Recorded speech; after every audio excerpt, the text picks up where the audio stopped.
8:11 de la tarde en Canarias. Abrimos nuestra ventana a la literatura canaria, a las letras de las islas, saludando de nuevo a Beatriz Morales Fernández, docente de lengua castellana y literatura y presidenta del Ateneo de Las Palmas. Beatriz, muy buenas tardes. Buenas tardes, Eva, como siempre. Encantada de estar aquí. Bienvenida. Hoy vienes muy bien acompañada con Echedei Medina, que es escritor y graduado en lengua española y literaturas hispánicas por la Universidad de Las Palmas de Gran Canaria.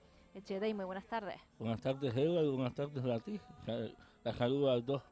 Gracias por venir también, Echedei, acompañado de Beatriz, que bueno, nos vas a contar, ¿no?, quién es Echedei, cuál es su obra y todo lo relevante que tenga que ver con su actividad profesional.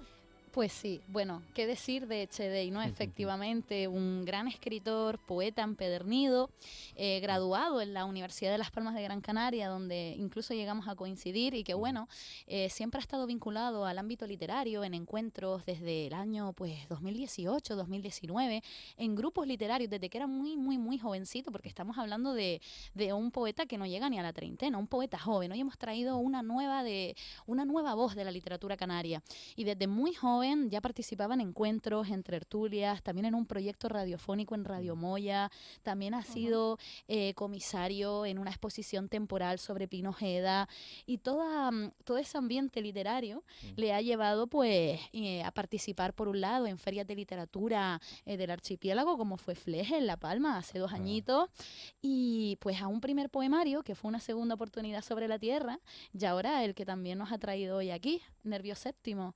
Así que qué decir de un gran poeta totalmente insaciable, ¿no? Sí. Y que yo creo que Echedei, por empezar, ¿no?, un poco que nuestros oyentes te conozcan después de esta presentación, creo que siempre algo que ha marcado tu literatura es el lenguaje, es el poder de la oralidad. Siempre buscas la musicalidad en la palabra, pero también embellecer la grieta. La búsqueda de la grieta es como un ente de belleza. Así que una pregunta que me gustaría hacerte de entrada, ¿cómo surge, desde que eres muy jovencito, el arte de la escritura? ¿Cómo surge tu proceso creativo? ¿Hubo obras que te marcaron? Bueno, antes que nada, si no me quedo tranquilo, quiero agradecerte la indicación y recalcar lo que has dicho en el sentido de que Beatriz y yo hemos caminado paralelamente durante todos estos años, desde la facultad hasta hoy que nos encontramos de nuevo. Eventos literarios nos han ido encontrando y reencontrando y es un placer estar aquí, bueno, y eso para empezar.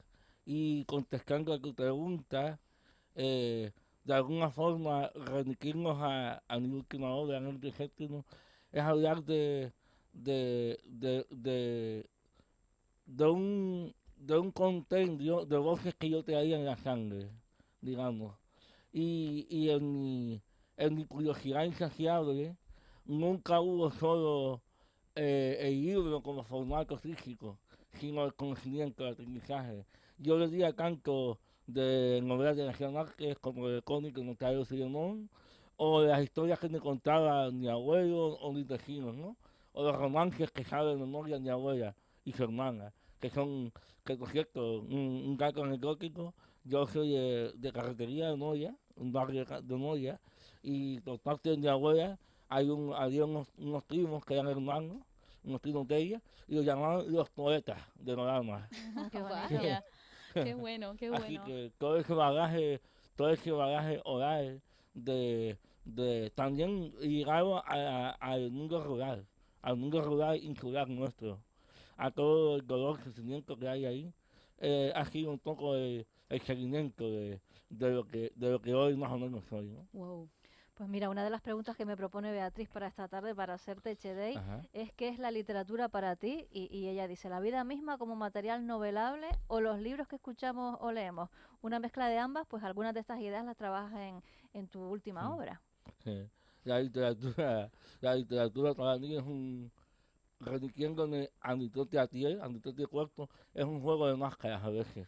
Un juego carnavalesco por el que nosotros mismos nos estertentizamos, ¿no? El esterténtico, ¿no? Nos transformamos por medio de la palabra, como ejercicio literario. Y el arte que en sí tiene esa función catártica de catarsis, la literatura es para nosotros, para mí al menos, la forma que he encontrado de hacer esa especie de redención, ¿no? De catarsis emocional. La literatura para mí ha sido quizás la forma más útil, que paradójicamente es la más inútil en la traducción social, en la traducción de los medios del consumismo, del capitalismo, de un ritmo que nos Porque es impone. para disfrutar, ¿verdad? Es un placer Claro, y no sí, se le sí. tiene que buscar otra utilidad. Exacto, sí. Para disfrutar, para reflexionar, para meditar, para mí tiene un uso terapéutico. Tiene Wow. una medicina, una vacuna casi. Qué bonito y qué suerte poder saber escribir, ¿verdad? Y uno desahogarse con la literatura. Es una fortuna también poder Total, hacerlo. total. De hecho, no solo la disfrutas, sino que también juegas, porque una pregunta clave para mí es el juego que haces con las pausas. Y me refiero, siempre has admirado a tu grande, Gabriel García Sí, Márquez. por De hecho, tu supuesto. primer poemario es un Ajá, sí, homenaje. un homenaje. También Juan Rulfo, ¿no? Que además está muy presente en tu última obra de este año. Y siempre a través de la aceleración de las ideas, de mucho asíndeton, intentas que el lector siga con un vocabulario muy técnico distintas ideas, entremezcladas las unas con las otras. También un poco ese carácter rizomático de tu lenguaje que podrá venir también desde la oralidad. Entonces, mi pregunta es, ¿intencionadamente buscas jugar con el lector a través de la ausencia de pausa? He jugado intencionalmente, pero no he perdido en el laberinto del juego. Quiero decir que en esa búsqueda he disconsulto los resultados de los que ni yo mismo era consciente. Yo creo que también tiene mucho que ver no solo con la oralidad o con la escucha de la historia, sino cómo se encajan esas historias desde un cuerpo concreto. Y en este caso un cuerpo con diversidad funcional, un cuerpo incapaz según qué criterios se usen, y creo que eso hace ciertas pausas y ciertas asfixias sintácticas. Y yo hoy creo que he relacionado la parálisis facial, que es en sí una dificultad extra para la articulación de los sonidos, las palabras, con una sintaxis aplicada, una sintaxis asfixiante, ¿no? Que Qué busca bonito. liberarse también. Qué bonito, tu cuerpo como una analogía del hecho literario, del proceso Claro, creativo. Wow. Desde luego que sí, Echedei. Hablabas de la defensa del mundo rural, de la gestión cultural que puede tener lugar en él, además de hacer homenajes constantes a la tradición en estos espacios frente al cosmopolitismo artificial en muchos de tus textos. Una pregunta clave sería, ¿qué es la tradición y el ciclo natural de estos espacios rurales en la literatura? Una forma de vivir críticamente con memoria. O sea, la tradición no es solo un acato, sino es el alimento de la memoria traído al presente y al futuro seguramente. Y con medios y con fines éticos, no puede ser de otra forma. Con una ética y con una tolerancia y qué sé yo, formas que nos hagan vivir mejor. En mi caso, la tradición, ya sea la décima, por ejemplo, o el romancero, o los cuentos tradicionales, o las canciones populares, ¿no? En mi caso también son una forma de subversión, de rebeldía frente a lo que muchas veces hace la academia, que es descartar lo que no es estudiable, ¿no? Digamos. Mi abuelo, por ejemplo, no estaría en un manual de la Academia Canaria de Lengua, ¿no? Por ejemplo. Claro. Y claro, haciendo referencia a ese concepto de tradición con justo tu última obra, la de Nervio Séptimo, la pregunta que me gustaría hacerte tiene que ver un poco con el eje transversal de la obra, porque hablas de la memoria, de la tradición, hay un homenaje a tus abuelos, pero también a la historia sobre las historias que se cuentan. Así que, ¿de qué va Nervio Séptimo? ¿Cómo se la podríamos recomendar a nuestros lectores y oyentes, futuros lectores, claro? Claro. Nervio Séptimo empezó siendo una recopilación de historias, empezó siendo eso. Pero me di cuenta, o la voz narrativa se dio cuenta, de que mi mirada no era la mirada, perdón, la mirada de un sociólogo o un folclorista, sino la de un poeta. Entonces se llenó de laberintos y de historias que hacían eco de esas historias. Y después se mezcló con la literatura escrita, con la tradición literaria, ¿no? Nombraste antes Pedro Páramo, de Juan Rulfo, que es una obra que está inserta en el nervio séptimo y que se va intercalando casi como un monólogo obsesivo, como un guineo, es la palabra, además aparece en el libro guineo, y en ese sentido creo que podría recomendar nervio séptimo como la evidencia de la escucha de la historia, un homenaje también llamó a la literatura desde un entorno rural, desde un pueblo y desde un cuerpo no normativo, digamos. Qué bonito, dan ganas de leerlo para acercarnos a Moya, claro que sí, una tierra preciosa. Echedey, ¿qué es la piedra en esta novela? ¿Qué simboliza? Ajá, la piedra, una pregunta, una buena pregunta. La tierra, porque los lectores se fijarán, si lo ven, o veas que han fijado, o tú, ¿verdad? Que está la tierra de Adelanto, que es un sintagma que aparece en un cierto momento. La tierra de por sí, creo, interpreto, porque no estoy seguro, es lo que te digo, que es una catarsis y a veces juego con cosas del otro lado de la conciencia, del subconsciente. La tierra es la palabra, es la voz, la palabra arrastrada por el peso, por el sufrimiento, por el cansancio, por el aburrimiento también. La tierra es la voz, y para el escritor, para el poeta, la tierra es la materia literaria con la que tienen que raspar, ¿no? Qué bueno, Qué qué bonito, metafórico desde luego es que sí. Echedey, siempre es una cosa que me encanta.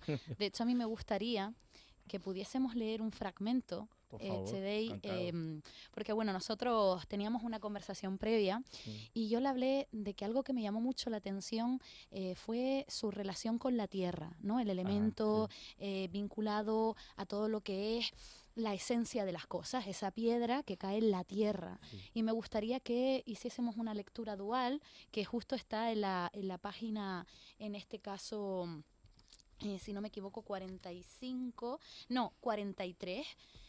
Y si te parece, la compartimos, Eche. ¿Te parece? Sí, ¿Nos claro. dejamos fluir? Claro que sí, encantado de compartirla. Pues vamos a escuchar un extracto de Nervio Séptimo. Empezamos.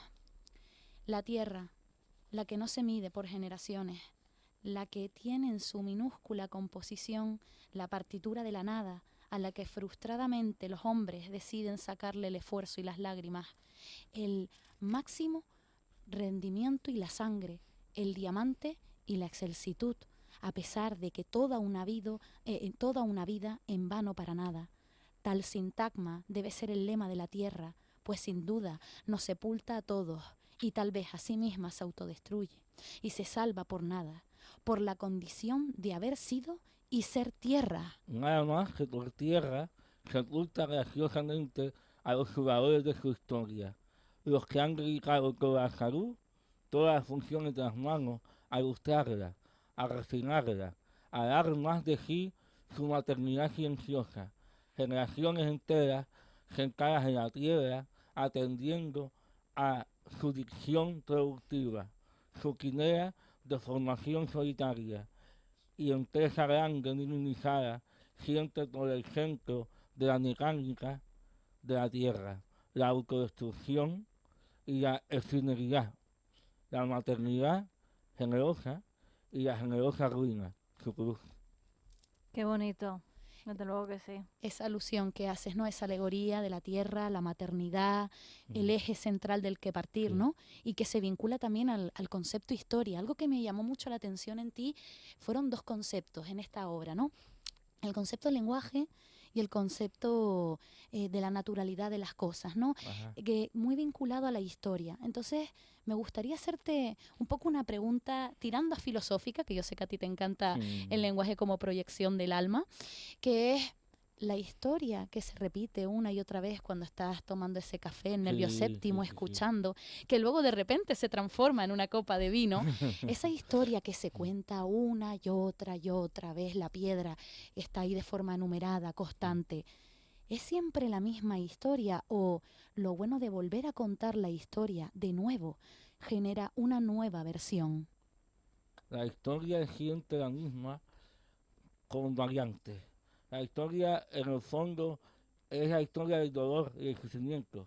Y el café que es el café y mis abuelos, es el vertebral del libro, son el medio por el que se cuenta la historia. A su vez, la historia cuando se escucha, crea otra historia nueva. Así que la historia es interacciona consigo misma, digamos. Qué bueno. Qué bueno. Desde luego, muy bonito, un placer haberlos tenido a los dos aquí en esta sección de Letras Canarias. Como siempre, gracias. Beatriz Morales Fernández, docente de Lengua Castellana y Literatura, presidenta del Ateneo de Las Palmas, y Echedei Medina, escritor de Moya, graduado en Lengua Española y Literaturas Hispánicas por la Universidad de Las Palmas de Gran Canaria. Nos quedamos con ganas de leer Nervio Séptimo. Gracias, Echedei, gracias, Beatriz. Gracias. Un placer, Y mucha como suerte. siempre. Un placer. Habla con la